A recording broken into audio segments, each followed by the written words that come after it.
Are you ready to visit the motherland to relax and rejuvenate? Are you ready to explore all that Africa has to offer? Then check out the brand new Diversified Game Academy course, Prepare for My First Trip to Africa. Are you worried about being able to afford the trip? We got you. We will show you how to travel either on a budget or as a baller. Learn how to stress the value of the USD. Did you know that 100 United States dollars is worth over 1,000 South African rand or 10,000 Kenyan shillings or 54,250 West African CFA? Are you worried about taking your kids? Get the game from Kellen Cash, a bona fide world traveler, having traveled to almost 20 countries, several of those in Africa. Get the game on taking your kids on their first trips. Learn how to find the best tickets, get the visas, and plan your own adventures in Africa. Don't let Eddie Murphy have all the fun. Plan your own coming to Africa trip starring you, produced by you, and featuring you. If you are ready for a life-changing experience, sign up for our course today, Diversified Game Academy. Get prepared and purchase at diversifiedgame.com. Finding the right real estate professional can be challenging. I'm broker Melissa Wilson. I'm knowledgeable in all aspects of the real estate process. So whether you're looking to buy new or an existing home or have a commercial need, I'm here to help.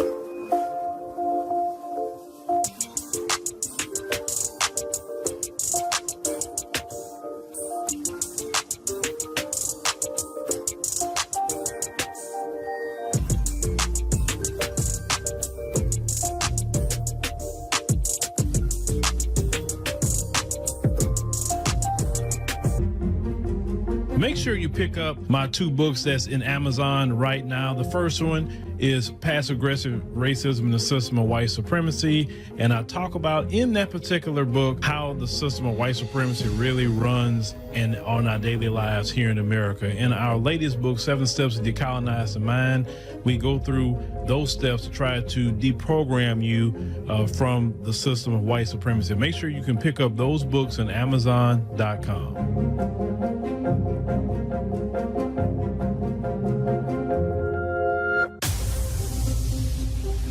Introducing the African Diaspora News Channel app, your gateway to stories that's overlooked by the corporate mainstream media. At African Diaspora News Channel, we cover stories that don't receive mainstream attention, and we serve as the voice to the global Black community. We are committed to informing and educating through the power of media, connecting the African diaspora one story at a time. With our platform, we're helping to end injustice by exposing it. Join us in standing for excellence in journalism and serving our community. Download the African Diaspora News app today. All right, ladies and gentlemen, boys and girls. Oh, let me get my screen up. I ain't have my screen over here. So what happened? Okay, wrong button. Get my screen up. Give me a second. And all right, I see all y'all. Hope y'all having a good day and everything. That's for sure. I was just thinking out loud on some things. You know, we got to definitely get another app commercial going. But, I was thinking about it, see, man, we can get one. I'm going to talk to Brother Sharif, see if we can get one going right here in Houston, see if we can put together to do that, right? We got to have it for multiple locations. But shout out to everybody that's here today. And, man, it's Thursday already. Man, listen, I remember when I woke up this morning, y'all. I woke up it's crazy. I wake up at the same time every day. And I'm trying to figure that out why. So I go to bed and I wake up like clockwork, like around 2 o'clock, 2:05. And then I wake up later at my regular time. I don't know why. That's just how I wake up. But I'm fully rested when I wake up, though. I'm fully rested. And, sometimes I may toss and turn, though, after that. And sometimes, oh, my God, I'm up at 2 o'clock. I'm tossing and turning. I'm trying to get back to sleep. And then I say, you know what? I'm up for the day. It is what it is. So sometimes I may wake up 2, 3 in the morning and I'm up for the whole day. And I don't take a nap either. I'm going. So, Yeah, that time is flying by. When I looked at my clock, I'm like, it's Thursday. And I was talking to my little girl today about that. And I was like, Thanksgiving holiday going to be up just like this for the kids. They're going to be out of school. So, man, I don't know. Like even this election stuff, that's about to be over with. I'm actually kind of can't wait for it to be over with because, my Lord, people are acting so ignorant. Let me use that term, ignorant about this election. I've been seeing a whole lot of other things going on throughout the world. We need to get back to having some of those conversations again. But, this news cycle has been dominated by this election. So we're going to talk about your favorite vice president in the United States of America. She finally went to Fox News, finally, right? I didn't think she had it in her. She went to Fox News, and maybe some of y'all saw it. We're gonna look at a piece of it tonight and just kind of talk about some of the issues and problems and kind of break down what this administration really done, with these open border policies and how y'all don't realize how that has really killed our economy in a lot of ways too, that people is not realizing. But no, shout out. Okay, you say you voted. Michael say he voted today. He voted for Jill Stein. Hey, Michael, shout out to you. You voted for Jill Stein. I'm not one to take any issue with anybody voting for Jill Stein or Cornel West or Trump or whoever else that you want to vote for. Robert Kennedy, I don't take issue with that. If you voted for Kamala, I can't take issue with that either. That's your voting right. See, unlike the Kamala people, when you vote for whoever you want to vote for, I don't dismiss you. I don't throw you away. I don't call you names. I'm like, hey, that's what you voted for. It's your choice. See, people over here, that's what we do. We're not like those bullies over there who want to bully you because of your voting rights. They claim your ancestors died for you to vote, right? But then when you go vote, that's a problem? Really? So you say you love Thanksgiving? Yeah. Now, this year, I was telling my wife, because, man, my wife threw down last year, especially she made a brine turkey last year. Oh, that meat was just bad. You better touch that meat. It was just falling apart. Hey, that was so good. I told my wife, I said, oh, man, I don't know what's going to happen with Thanksgiving this year. And she said, why? I said, well, you not in the house no more. I said, you at your cake shop now. And Thanksgiving is busy, right? It's busy. So they're going to be doing pies and all of that going on. So whenever she get the stuff going, I'm going to tell y'all about them pies and say, hey, y'all in the Houston area, go pick something up, because I haven't even brought my people over there yet. Now, some of y'all have seen me in the cake shop. Some of y'all came in and like, Phil, what you doing over here? I'm like, I'm doing cake shop duty today. Man, I didn't know you was. I say it's my wife's shop. I'm just standing by. So I met a couple of y'all. Had a good conversation. And listen, if y'all come to the cake shop and y'all meet me at the cake shop, I don't want to talk about Harris. I don't want to talk about Biden. I don't want to talk about none of these politics. I don't. I just want to talk to you as a person. How you doing? Break bread with you just as a brother or sister, whoever come in, because I got people of all communities love what we do here, right? I got East Indian people that watch our show. I've had white people, Hispanic people, Asian people. I have people of all communities watch the show. So if you come in, I don't want to talk no politics. That's like my rule for my personal mental health. Outside of this microphone, I don't want to talk about no politics. I want to leave that alone. If I'm talking about something, I really talk about how's your day? How's your life? How's your kids? So if you meet me there, because I even told my wife that I said when she got started, I said, don't put no politics into nothing you doing, please. Keep it just a cake, sugar, flour, icing, and keep it right there. No politics. Because I tell people that political stuff it brings out some of the worst out of people. And you got to know how to navigate that. But shout out shout out to, oh boy, hold on. Shout out to everybody. I was looking at something. Sorry, Sister Demetria had just sent me something. She had just sent me something. All right, so you say you saw her disaster. All right, so we're gonna get to her disaster. Well, we gotta slow walk this stuff. We can't do it all in one setting. We may have to even continue this tomorrow. That's what I'm thinking, because we can't finish it all. So let's go ahead on and get this over with here real quick.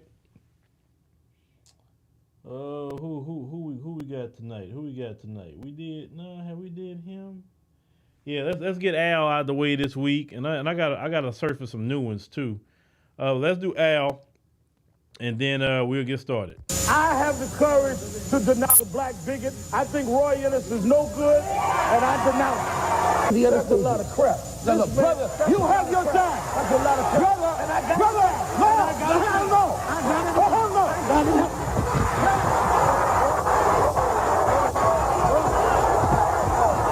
Count indictment in Manhattan that accuses him of diverting hundreds of thousands of dollars to his personal use after using fraud, grand larceny, and false business records to solicit funds from such diverse contributors as Don King, the boxing promoter, and Don Trump, the billionaire. Sharpton will be arraigned on state income tax charges later in Albany.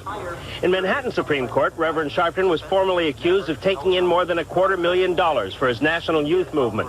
The money allegedly was donated over a 3-year period to support youth programs, but State Attorney General Robert Abrams says lots of that cash went into Al Sharpton's pockets. About all the charges, they say he stole money. Same charges that Dr. King had, same charges gone. Where's all of the mob money? Where's the ticket scale? This is disappointing. I thought we could do better. What about not filing for taxes? Every now and then. Black people don't owe no taxes. We ain't got no rights. They like my hair. All right, ladies and gentlemen, that was the Reverend Al Sharpton from the multiverse, because the new guy we got today, that's not the Al Sharpton. I don't know. He's been replaced. That Al Sharpton right there, he was in all kind of mess, right? So let's go ahead and get started with class, ladies and gentlemen. Get your pens and paper down there, and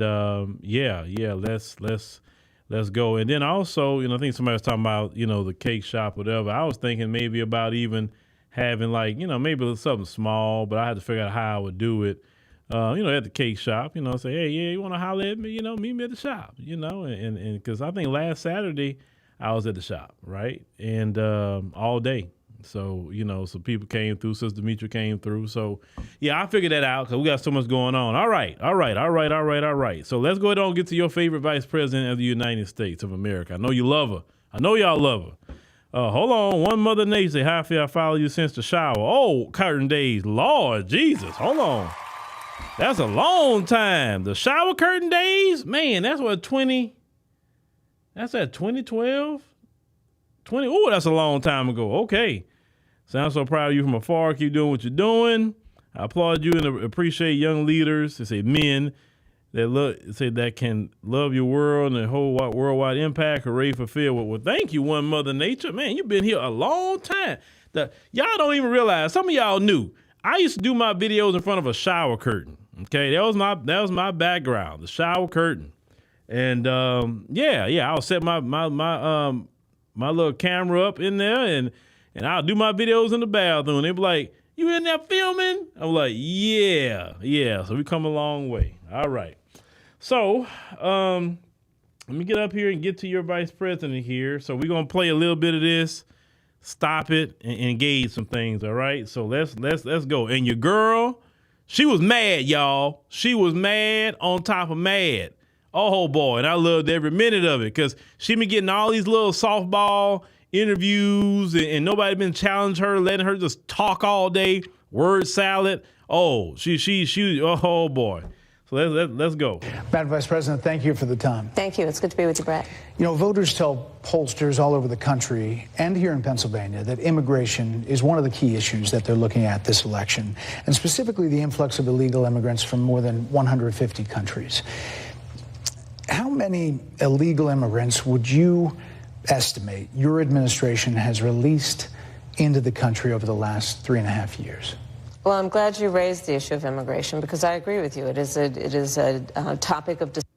Now, before she started all that talking, he asked her, what is the estimate of how many illegal immigrants you let into this country during your tenure, right? That's simple. Because with her, she'll talk and you'll forget. So let's go. Discussion that people want to rightly have. And you know what I'm going to talk about. Yeah, but do you just a number? Do you think it's 1 million, 3 million? Brett, let's just get to the point. Okay, the point is that we have a broken immigration system that needs to be repaired. So your Homeland Security Secretary said that 85% of apprehensions. I'm not finished. We have an rough estimate of 6 million people have been released into the country. And let me just finish. I'll get to the question. I promise you. I was beginning to answer. And when you came into office, your administration immediately reversed a number of Trump border policies. Most significantly, the policy that required illegal immigrants to be detained through deportation, either in the U.S. or in Mexico. And you switched that policy. They were released from custody awaiting trial.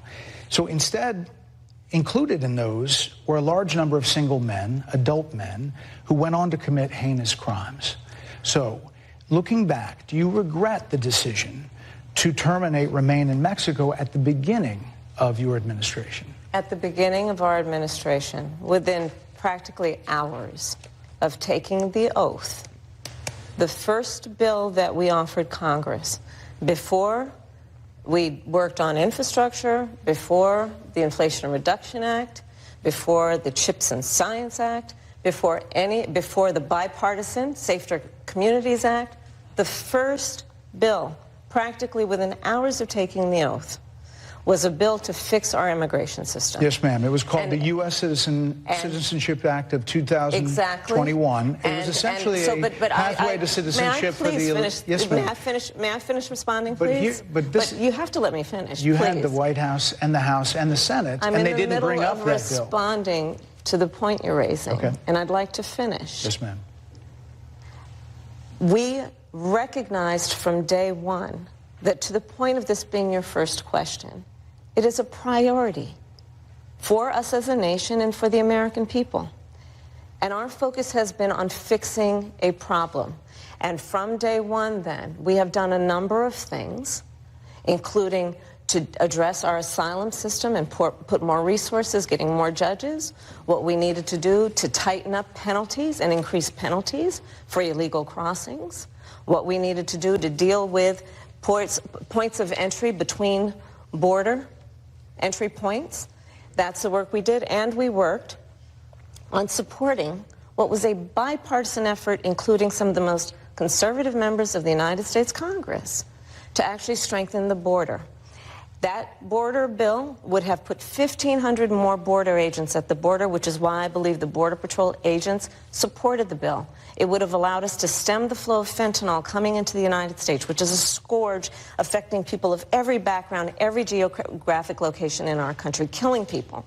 It would have allowed us to put more resources into prosecuting transnational criminal organizations, which I have done as the Attorney General, former Attorney General of a border state. Madam Vice President, a couple of things. Prosecuted trafficking of drugs, guns, and human beings. And Donald Trump, but let me just finish. 6 Democrats voted against that bill. Learned about that bill and told them to kill it because he preferred to run on a problem instead of fixing a problem. And in this election, this is rightly a discussion that the American people want to have. And what they want are solutions, and they want a president of the United States who's not playing political games with the issue, I hear you, but actually is focused on fixing it. 6 Democrats voted against that bill. It would have allowed 1.8 million illegal immigrants into the country a year. A lot of conservatives had a problem with it.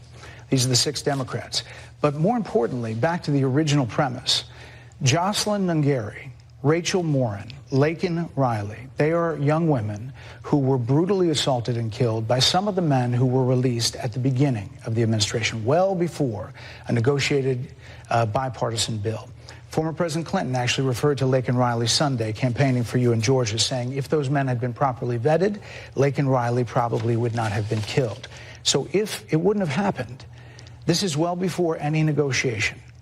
This is well before Donald Trump got involved in the politics. This is a specific policy decision by your administration to release these men into the country. So what I'm saying to you, do you owe those families an apology?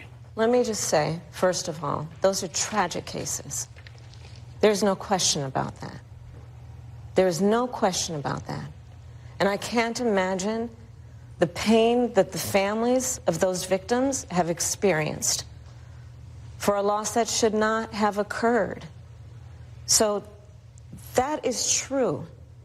It is also true that if a border security had actually been passed 9 months ago, it would be 9 months that we would have had more border agents at the border, more support for the folks who are working around the clock trying to hold it all together. Madam Vice President. To ensure that no future harm would occur. And this election in 20 days will determine whether we have a president of the United States who actually cares more about fixing a problem, even if it is not to their political advantage in an election, because there was a solution, Brett. Madam Vice President, it was a policy decision in the early part of your administration. I will let one of the mothers talk about it. Before we get to that, ladies and gentlemen, let me get on the screen. I got a reason for that. So I told y'all before, I know someone personally who works on the border, okay? And I asked this person, I said, listen, tell me about the border. I've been hearing all this stuff about the border, and I wasn't even into the migrant crisis too much at first, right? So, but I was trying to get some information about it. So I said, look, you work there, you've been working there for a very long time. So was it better under Trump, or is it fine under Biden or whatever? And he said, no. It is horrible. He said it's like they did their policy, and overnight we was overwhelmed with people. You know, and these people, he said, they are not running away. They're not sneaking in. They're coming in and turning themselves in because they've been told just claim asylum and you can get into the United States. He said, so that's what they do. You know, when you hear that, you think everybody's sneaking in. They're not sneaking in. They go into a port of entry and turning themselves in. And you heard Brett talk about these military-age males. We've been preaching about these military-age males that has been allowed to come into this country, and it has severely affected our economy. Severely, okay? And that's what people not talking about. You talk about the economy and how things are expensive and all of that. All this migrant crisis made that 10 times worse. And this woman and Biden is not sitting up here accepting responsibility. And you see, she's trying to word salad again, her way out of it, but he's not really letting her word salad too much. And that's about the first person that I've seen that won't let this woman word salad. But that's what she do. She talks so much that you forget what you ask, and then you're like, oh, shoot, and you move on. That's a strategy she uses with people. Just blah, blah, blah, blah, blah, blah, blah, blah, blah. You know, you have to cut her off and say, hey, that's not what I asked you. Or you have to kind of keep your finger on what you asked her before and keep it right there and let her do all that talk and say, okay, after all that, this is the question I asked you. And that's basically what Brett was doing, okay? Now, let's continue, because her open border policies, letting these military-age males in here, no vetting, no nothing of these people, they have committed heinous crimes in this country, but let a black man or woman go jaywalk. You have about 40 cops on them. But these people that's Kamala and Joe Biden's favorite people just to come across, right? But when black people need some help, we need reparations, you need to study, right? Like you said last night, you need to study. That's the kind of stuff that we get. But they didn't get a study. But let's continue, ladies and gentlemen. Let's continue. About it. Take a listen. Because of the Biden-Harris administration open border policies catch and release, they were enrolled in the Alternatives to Detention program. This meant that they were released into the United States. It was not even a full 3 weeks later that they would take my daughter, Jocelyn Nungare's life. I believe the Biden-Harris administration open border policies are responsible for the death of my daughter. That's the early days. So do you owe them an apology is what I'm saying. I will tell you that I am so sorry for her loss. I am so sorry for her loss. Sincerely. But let's talk about what is happening right now with Y'all, if she was sorry for their loss, I hate to see when she's not sorry for somebody's loss. That was the way she said that, had no feeling. Like, where's your feeling as a woman? Oh, but I forgot. See, when you don't have children like this woman has, you can't really feel certain things because she don't know how it feels to lose a child. Okay? Listen, I have to go there. She don't have that connection that somebody would have, right? I'm sorry, she just don't. I mean, that was kind of cold how she said it. Let's back it up. Hold on. Let me go a little farther. Right here. Administration open border policies are responsible for the death of my daughter. That's the early days. So do you owe them an apology is what I'm saying. I will tell you that I am so sorry for her loss. I am so sorry for her loss. Sincerely. But let's talk about... Okay, you sorry, but, right? She said, yeah, I'm sorry for her loss, sincerely, but let's talk about something else. Like, really? Okay, all right. But Democrat Shields, that's your girl, though. Ski Wee, right? What is happening right now with an individual who does not want to participate in solutions? Let's talk about that as well. But do you want to answer in all fairness, it wasn't Donald Trump that opened up the border, ma'am. It was you. He didn't do it. He kept them out. You let them in here, ma'am. And you every time somebody trying to press her for what she did, and you bringing up Trump. Trump wasn't in office. He was out. You can't put that on Trump. You did it. I told you, I feel awful for what she and her family have experienced. During that time, you said repeatedly that the border was secure. When in your mind did it start becoming a crisis? I think we've had a broken immigration system transcending, by the way, Donald Trump's administration, even before. Let's all be honest about that. I have no pride in saying that this is a perfect immigration system. I've been clear, I think we all are, that it needs to be fixed.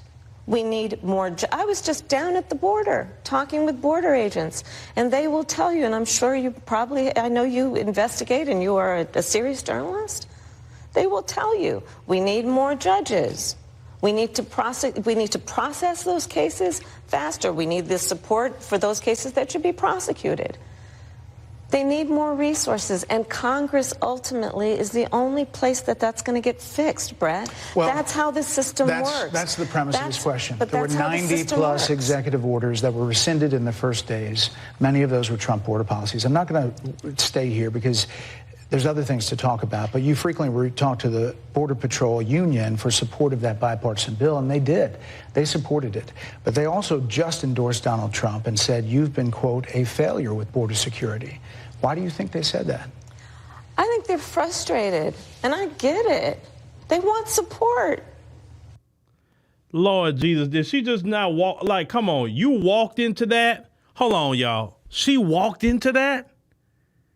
You literally walked into and responded like that? Like, bruh, you just gave Trump a slam dunk and an ad. How did she walk into that like that? That's like watching somebody just walk in the middle of traffic and like boom. That's what it's like how she answered. You just admitted that you failed. Did I see the same footage? Did I see the same footage? And check this out. When she was doing the interview almost toward the end, he wasn't really done. Her people was back there like this, kept trying to signal to him, hey, we got to cut this off. Like they kept on. They said 4 people, he said. They kept like that because they were like, I know they were like, oh my God. No, please get her out of this brutal interview. This is bad. Her people knew this was bad. How you walk? Come on, let's go back to that. You gave Trump a whole ad. They want support, and that's what that border security bill would have done. These guys at the border talking. But do you want to answer in all fairness, I told you, I feel awful. Let me go back in saying that. And they will tell you, and I'm sure you probably, I know you investigate and you are we need to process those cases faster. We need this that should be prosecuted. Get fixed, Brett. Well, that's how this system works. That's the premise of this question. But there were 90-plus executive orders that were rescinded in the first days. Here we go. Many of those were Trump border policies. I'm not going to stay here because there's other things to talk about, but you frequently talk to the Border Patrol Union for support of that bipartisan bill, and they did. They supported it. But they also just endorsed Donald Trump and said, you've been, quote, a failure with border security. Why do you think they said that? I think they're frustrated, and I get it. They want support. They want support, and that's what that border security bill would have done. These guys down at the border, these men and women, they're working hard. They're working around the clock. I get it. There's a lot of people. God, that was not the time to agree with something. Man, you have to be a little bit more slick with your tongue than that, Kamala, that you get it. Lord Jesus, if you got it, you wouldn't have sit up there and put those men and women in those problems. Since you was a prosecutor, you'd have been adamant about judges, adamant about everything you could think of, right, to help them out. But you didn't do that until it got right close to the election time. Now, all of a sudden, y'all want to start doing executive orders and all of that. Oh, God. People that look back at what you said in 2019 when you first ran for president, and there have been changes, and you've talked about some of them. When it comes to immigration, you supported allowing immigrants in the country illegally to apply for driver's license, to qualify for free tuition at universities, to be enrolled in free health care. Do you still support those things? Listen, that was 5 years ago, and I'm very clear that I will follow the law. I have made that statement over and over again, and as Vice President of the United States, that's exactly what I've done, not to mention before. If that's the case, you chose a running mate, Tim Walz, governor of Minnesota, who signed those very things into state law. So do you support that?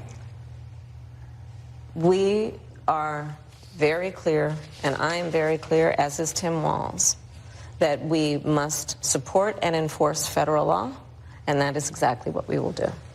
Hold on, to y'all. Qualify for free tuition at universities. Now, look, when he asked this question, I want y'all to once again just watch her, because she had to look like he did that. That kind, you know how that kind of look like somebody like you just finding out something new and like, hold on, he did that? Oh, shoot. Why? Watch her face when he say that. Why? To be enrolled in free health care. Do you still support those things? Listen, that was 5 years ago, and I'm very clear that I will follow the law. I have made that statement over and over again, and as Vice President of the United States, that's exactly what I've done, not to mention before. If that's the case, you chose a running mate, Tim Walz, governor of Minnesota, who signed those very things into state law. So do you support that? We are very clear, and I am clear that I will follow the law. I have made that statement. Governor of Minnesota, who signed those very things into state law. So do you support that? We are very clear, and things into state law. So do you support that? We are very clear, and I am very clear, as is Tim Walz. He is clear. He signed it in the law, ma'am. What more clear do you need to know? That's part of the laws that your running mate signed, and you wasn't expecting them to come at you. Listen, do you know why they call him Tampon Tim? Let me get on here. Do you know why they call him Tampon Tim? It's not because they just trying to be ugly, because he signed a law that had you put tampons in men's bathrooms. That's why they call him Tampon Tim.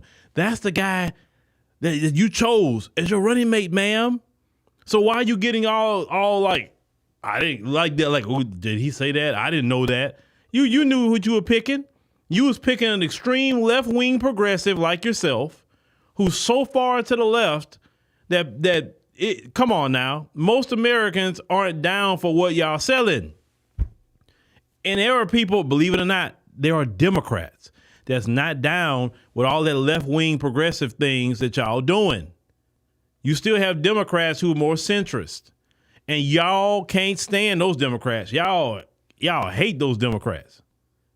Oh, y'all look at them no different as Republicans. If they're not extreme like y'all, you understand what I'm saying? But I'm going to finish this up, but it's not that long. But do you really think in her presidency, she said, well, I'm going to follow the law. I'm going to follow the law. Well, you've been in there 3.5 years. Were you following the law, letting all these people in here? Or were you assisting these people to exploit the law so they can come in with asylum claims? Did you tell the American people that, hey, y'all gonna foot the bill for all these people that we let in? Y'all understand, Kamala and Joe Biden, they can be out of here January 21, 2025. The American people still gonna be dealing with the problem, what they did in these 4 years after they out. Do you think if Trump get in there, that all these people is just gonna magically be gone the moment he get in? No, that's not gonna happen. Sure, he can start deporting them and getting them out of here. Great. But they have left us with a major, major problem. And I told y'all, these military age males is the biggest problem. if you say, Phil, what would you do? I'm a firm believer of women and children, and I mean small children.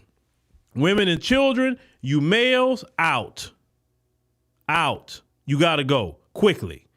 Go back to your homeland and go fight and build a place for your women. We'll check on you. We may even assist you in helping you build your homeland, because I'd rather assist you build your homeland up, and then we'll send your women and children back over there with you once we know that y'all build it up right. But you need to go over there, fight, and build for your women and your children, because they're not going to stay here either. You're going to build, and then we're gonna make sure they go back and make sure they good over there, right? But you're not parlaying here. We got enough issues and problems here. And a lot of these people did not leave because of war. Oh, well, I got asylum claim because there's gang violence. There's gang violence in America, too. You understand what I'm saying? You can't just go claim asylum in another country because of gang violence. Gangs aren't in every city, every nook and cranny of a country, not even the United States. We know where the gangs are at. We know, trust me, they got places that gangs not even looking at. I'm just saying, okay, if you need America's help, tell your leaders, say, hey, ask America to help to go get them out. They'll do it. I'd rather send our military to go get rid of the cartels and go and just eradicate them and let their people come back to their homeland than them staying here. I'll tell you that much. Well, let her finish up, because I want to talk to y'all about this migrant crisis and why that's affecting black people probably more than any other group of people. It's affecting all Americans, but it's hurting us more. But let's get back to it. That we must support and enforce federal law, and that is exactly what we will do. So decriminalizing border crossings, like you said in 2019. I do not believe in decriminalizing border crossings, and I've not done that as vice president. I will not do that as president. So these are evolutions that you've had. But let's be very clear. I'm the only person who's running for president who has prosecuted transnational criminal organizations, from the Sinaloa cartel to the Guadalajara cartel to people who have trafficked in guns, drugs, and human beings. I have spent a significant part of my career going after people who present a threat to the safety of the American people and cross our border with the intent of doing us harm and cross our border illegally. And I will do that work as vice president. I take that work quite seriously. All right, ladies and gentlemen. Now let me explain to you, because I see some people say I don't want none. I saw Damon say he don't want none, but I agree with women and children. The reason why I said the men got to go, I'm even saying that when I say children, I mean no children, especially the males. If you are 12 years and older, you got to go. You got to go. Oh, they're still children. They're teenage males, and they're about to be adult males with no supervision. And one thing we know about males can be violent, okay? On average, women don't commit crime like men commit crime. Let's just call it what it is. We got enough males in this country committing crime we got to deal with. We don't need to be importing more male criminals, right? Now, the reason why I say, let me make this a little practical, what I'm about to say. And why what they done to Americans, especially Black America too, has been very wrong, very just don't care, and then dumping them in our communities, right? So let's say how many of y'all had a family member that's gonna stay in your house before? How many? You had a family member had a problem, whatever, and they come stay in your house. Is it just me, or has it been some of y'all, right? I don't think I'm the only one. You know, you can show your hands and say, yeah, it's me too, or whatever. And let's talk about that. What is the first thing you notice what happens in your home financially when you could bring in 2 people, 1 person, 3 people? What is the first thing that happens financially in your household, ladies and gentlemen, that you notice when other people come in your house? What happens? Well, what happened? In the chat, tell me what happened when you brought those people in your house. Those of you who said you did that. What is the first thing financially you noticed in your house when they came in? Come on, talk to me.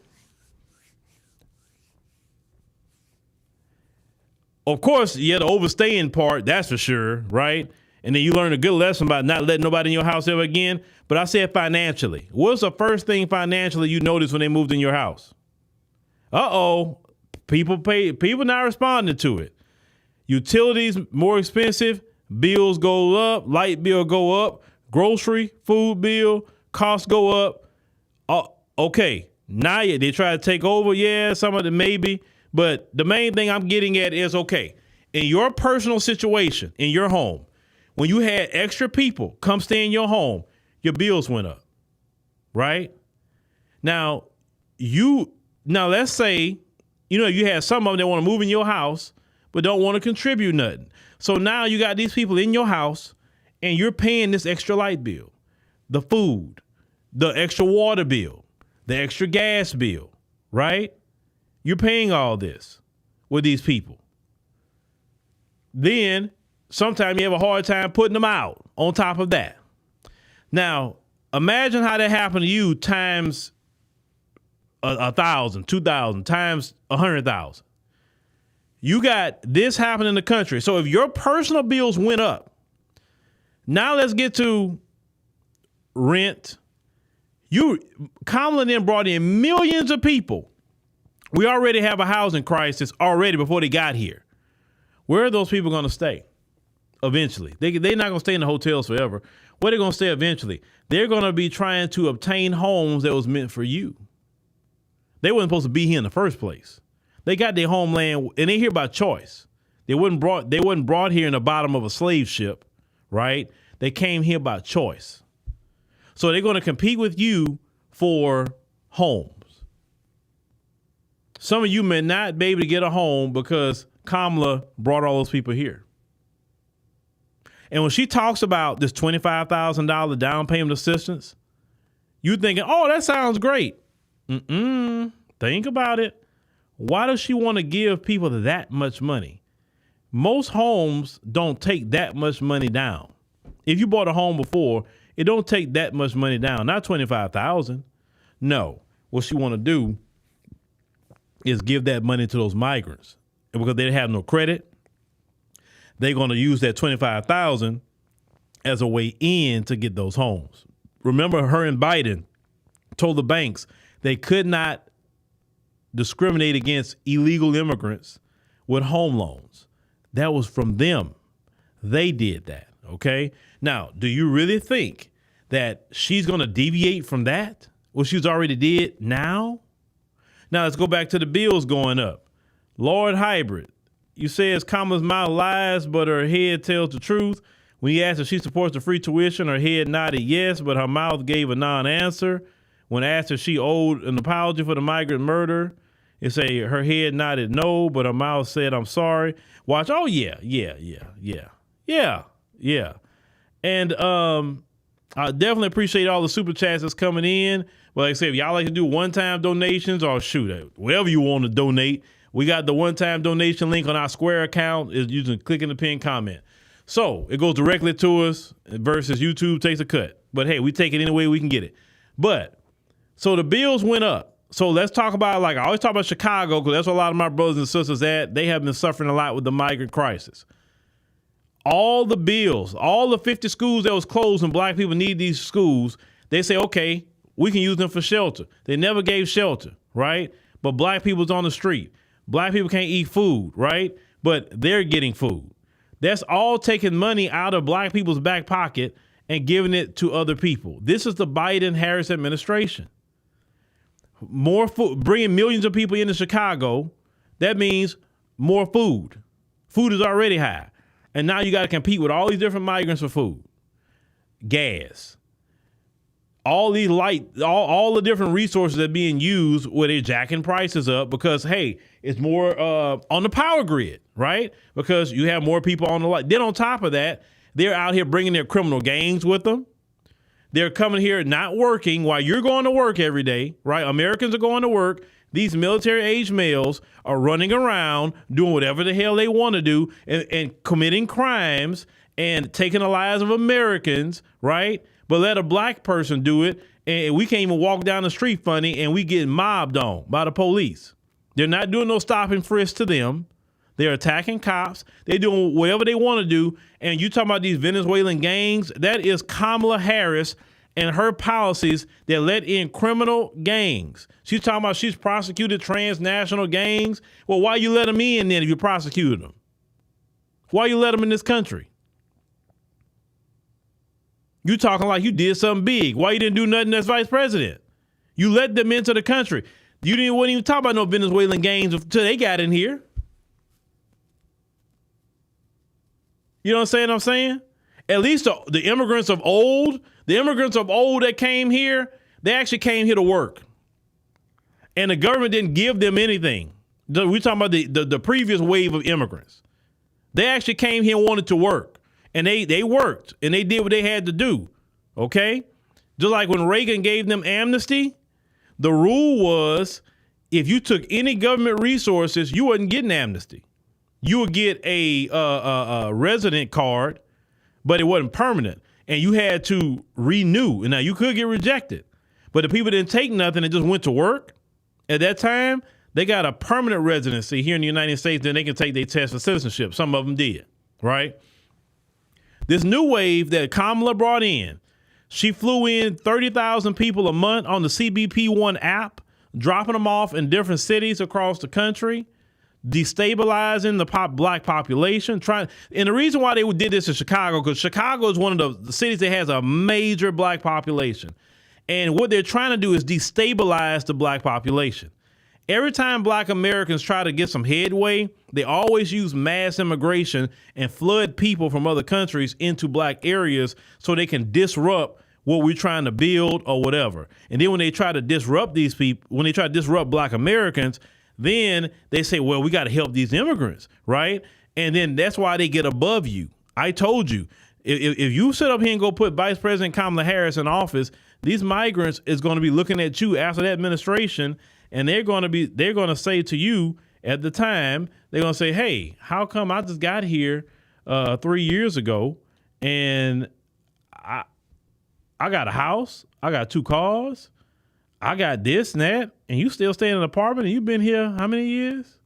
That's what they're going to tell you. But they're not going to tell you that they got loans and all kind of money from the government with Kamala Harris.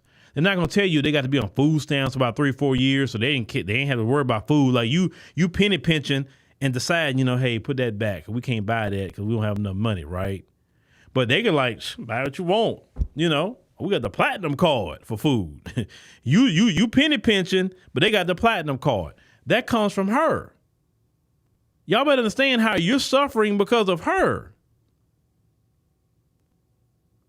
They incentivize the cities to keep the sanctuary cities going, and black Americans don't get nothing. We say reparations, they say study. They never told them migrants study or nothing. They just say, oh, they here, they need resources. No studies. That's why when they say studies to black Americans at this point, they're just being anti-black racist, and that includes Kamala too. She's an anti-black racist too. Because she know good and well, and nobody ain't told her that yet. Say, hey, well, you say it's a study for reparations. Why wouldn't it study for all that money for them migrants? Wasn't no study for that. Every time we need something, it's a study. But when it comes to other people outside of black Americans in particular, you know what I'm saying? Y'all got money, you got laws, you got everything. This migrant crisis has directly affected black Americans, and it's her fault. It's her fault. Because she's now talking like, hey, she's responsible now. And Joe Biden made sure to lay that at her feet. Like, oh, yeah, it was her. She was with me every step of the way. She made them decisions. Thanks, Joe. So that's why I'm coming at her about it. Oh, you did it. You let them people in here. You harming black Americans in Chicago. You harming black Americans in New York. And then, listen, I'm not silly. When Eric Adams, think about it. When Eric Adams, at first he was with you on it, and then Eric Adams started looking around like, man, hold up, man, this is too much. Hold on. And then he come out and told the truth and said, hey, this gonna change New York City as we know it. We may not be able to deal with this. And he started coming out against this migrant crisis. Then all of a sudden he started getting investigated. Because Eric Adams was telling the truth. Y'all remember Eric Adams was going to D.C. to go holler at Biden about, hey, we need some money. And while he's in the air, they're raiding his stuff. You know what I'm saying? All of a sudden, like I said, they say if you look at the indictment, they say he been doing stuff for years. Now all of a sudden you gonna come after him now? Why you didn't go after him back then? How could he become mayor of New York? Y'all claim that he was doing all these things even before he became mayor of New York. So why y'all didn't get him then? Why y'all wait till he call y'all out for dumping millions of people in his city and is taking all the money from New Yorkers? Oh, y'all was embarrassed he called y'all out, because how dare a black Democrat call y'all out that's in office? Come on, y'all know that all the timing of that was very fishy. But we know this administration also believes in lawfare. And you know, Kamala said that when she was Attorney General, that she would put cases on people just to see them squirm, lose their job, their reputation, and say she may drop the charges in 2 weeks. She believed in it. She talked about that, y'all. We played it right here on this platform. We know she believes in lawfare. If she gets in office, do you really think it's going to be nice on black Americans? If she already practiced lawfare, she threw black mothers in jail. In jail. When they had real criminals you could have been throwing in jail in California. But you threw black mothers in jail. Remember, we had a probation officer right here on this platform telling y'all about what she had to do underneath the Kamala Harris Attorney General administration. And it was stuff that she didn't want to do, and it didn't even make sense to black mothers. But y'all say she's ski-wee, right? Sister girl.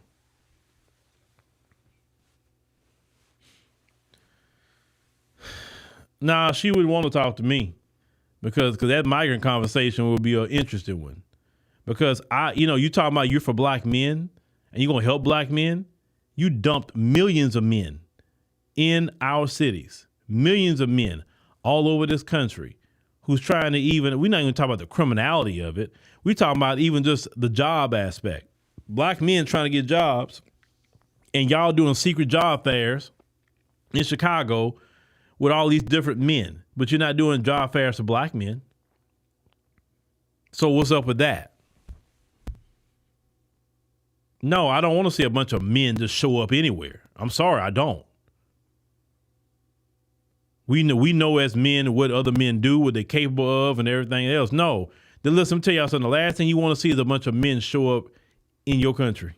No, they don't mean the men of that country. And then the way they show up, and then the entitlement. But you can't blame them, though. Let me be fair. You can't blame them for feeling entitled. Well, Kamala Harris is giving them the ability to be entitled. Because you know how it is. When people don't have to work and they get free stuff, it breeds entitlement. That's why God in his great wisdom said, if you don't work, you don't eat. Because basically, if you work and that's how you eat, it's going to keep you humble, because you say, wait a minute, I work to eat. But if you just laying around, don't have to work, and you're getting fed, you're going to get arrogant, you're going to get all kind of ways. Because you're not suffering anything to put food in your belly. Yeah, and y'all taxes in Chicago is already high. They say it's possible this administration allowing undocumented gangs in the U.S. for more than just being a buffer class. Like, what is it? I don't know. But also on top of it, what y'all not talking about, they also not only brought in their criminal gangs, they brought in a bunch of prostitution in here too. There's a big influx of prostitution in these cities too, with these migrant women. You understand? They're not talking about that part of it. They're talking about the criminal gangs, but they're not talking about the prostitution aspect. Now we know all that mess, that's criminality as well. It's criminality.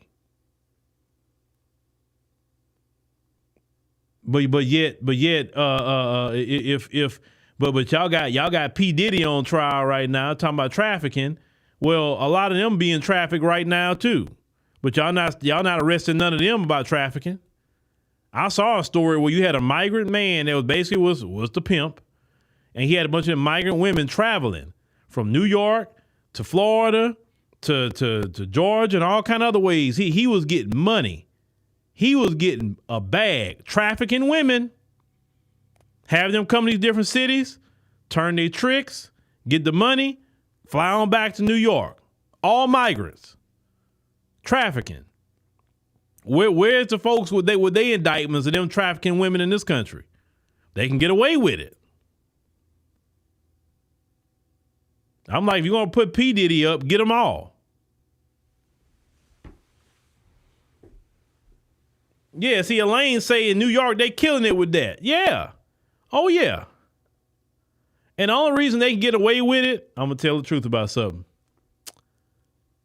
There's a good portion of the customer base for those women aren't black people or black men in particular. Anybody who know about that lifestyle, who is the biggest customer for those kind of people? Y'all know who's the biggest customer. I don't have to say. And that's why they can get away with a lot of it. You know why you have all those Asian massage parlors, that's just fronts for tricking? Who's the biggest customer in there too? That's why the Asians can do it. If the biggest customers of those Asian massage parlors are a bunch of black men, I promise you, you'd have nothing going on in America right now. I promise you that. Robert Kraft isn't the only customer now. They let them do criminality. People can do all kind of criminality in here, but the moment we start getting involved with it, you like a brother out here pimping, and they get him, he getting 30, 40 years talking about trafficking. Or they getting them brothers left and right. That's why Pimp C said a long time ago, pimping is dead and moved to the web. He said that because they getting you. They gonna get all y'all black pimps off the streets real quick, and they doing it. But what about them mama sons as being the pimp in the massage parlors? But see, them immigrants can have criminal enterprises. Where's the RICO charges on these Asian massage parlors? That is truly RICO. They're running criminal enterprises in the open. You understand what I'm saying? They will do it in the open. RICO charges. Let you talk about you gonna open up a illicit massage parlor, traffic women from Africa, and have them doing the exact same thing, living in that massage parlor, have them African women in there and all of that. It won't even be a week before you brought up on RICO. But they can do it. They can do it. And I'm not saying that we should be aspiring to do what they're doing. No, because we don't traffic our people like that. That's not what we into. Now you got some deviants out there that's willing to do some stuff, but that's not what we seek to do. I mean, I think Great Black Shark sent me a article say they're making like between $4 to $5 billion a year in these massage parlors. And the government know what they're doing. Trust me, the government knows. The FBI knows. Homeland Security knows. But from what one, brother told me that got cool with one of them, how they stay in business is like, like on Power, how they had these cops would show up in certain businesses on Power and like, hey, we'll keep you all right, but I need my cut. You think that only happens on Power? Man, that's how they stay in business.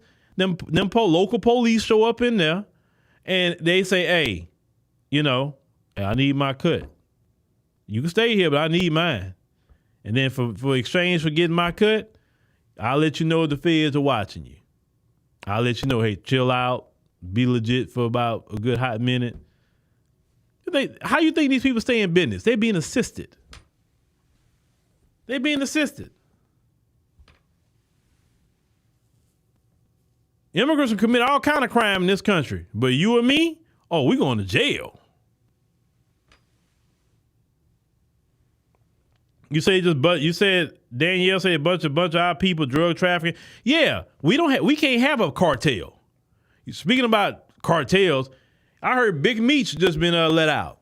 Talking about BMF, right? Big Meech. I heard he just let out. I think they say he went to either home confinement or something to that effect. So Big Meech, they say he made, a lot of money. We can't have no Big Meech running around America too long. They're not going to allow it. They're gonna put a Big Meech in jail. You know what I'm saying?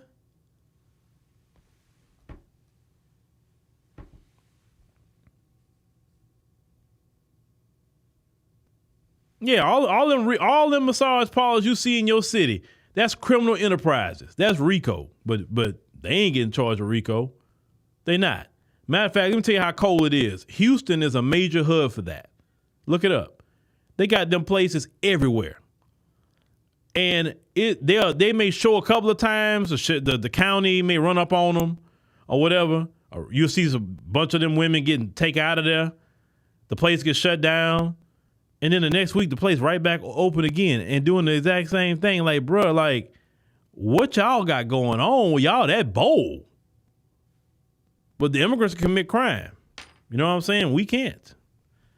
So what I'm saying is Kamala Harris has brought in a lot of the criminal element by letting all these people in. Is all of them criminals? No, I would not say that. But without vetting them, like Bill Clinton said, without vetting them, that's why especially these males that's coming in here, right? And they're going to be a problem for years. So consider that aspect when you think to vote, because I ain't gonna lie, that's a major issue for me, is this immigration. It's major. Because I understand the financial fallout, I understand the criminality of it. I just understand a lot. And my people have been taken to the cleaners, literally, where they can't get resources. When I was doing them news reports where migrants was getting 6 months free rent while my people being evicted, I got angry, and I don't even live in Chicago. I got angry about that. I said, hold on, bruh. Why my people getting evicted and they just showing up because they chose to come here and getting free rent? Free furniture? But black people can't get nothing? Oh, hell no. Hell no. That's why I told black people, look, if Trump get in office, man, start applying for ICE. Say, hey, Trump, I want a job. Trump probably hire you at this point. And look, most people know the government, they got a good retirement. Look, how many black people you know that work for the post office or whatever? Yeah, say, hey, Trump, you need some good black Americans? If he wins, we sign it up.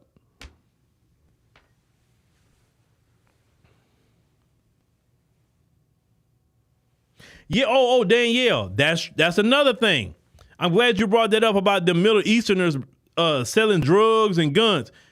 I remember years ago, we went to a convenience store in a black community with Brother Derek Muhammad. And he saw that they were Muslim. And he said, first of all, he said, you got all this criminal element out here. He said, we know they dealing drugs right here on your spot, and saying you supposed to be a Muslim and you selling pork in here. He said, you know good and well we don't eat pork, but you selling it to everybody else. He said, you got shootings out here because you allow it. You're bringing all this criminality to our community. Like, he was charging them up. But them two Muslims, about the Arab Muslims, let me say, he was charging them up about that. Yeah, they allow drug dealing.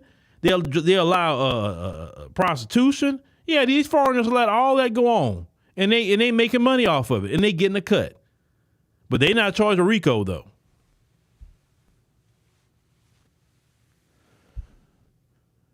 You said, Thea, what I think about Jill Stein? She's the only candidate who mentions reparations to the black community. Jill Stein, yes, but a lot of her platform is kind of Kamala on steroids a little bit. Nah, I'm not feeling that immigration stuff she's talking either. And that's that. Saying black people still voting for demo rats. They got free rent. But anyway, ladies and gentlemen, we just wanted to put this information out here, about your favorite vice president. She let all them people in here. She let millions of people in here. No checks and balances.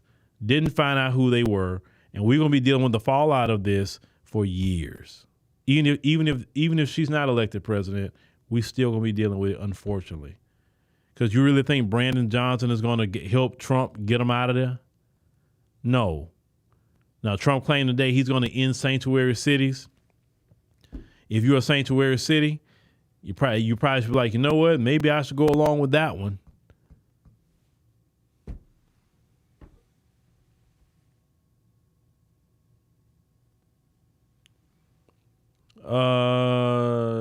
Jam said non-blacks are the biggest criminals. Well, I'm gonna say this much: it's not that other groups are bigger criminals; it's that other groups are allowed to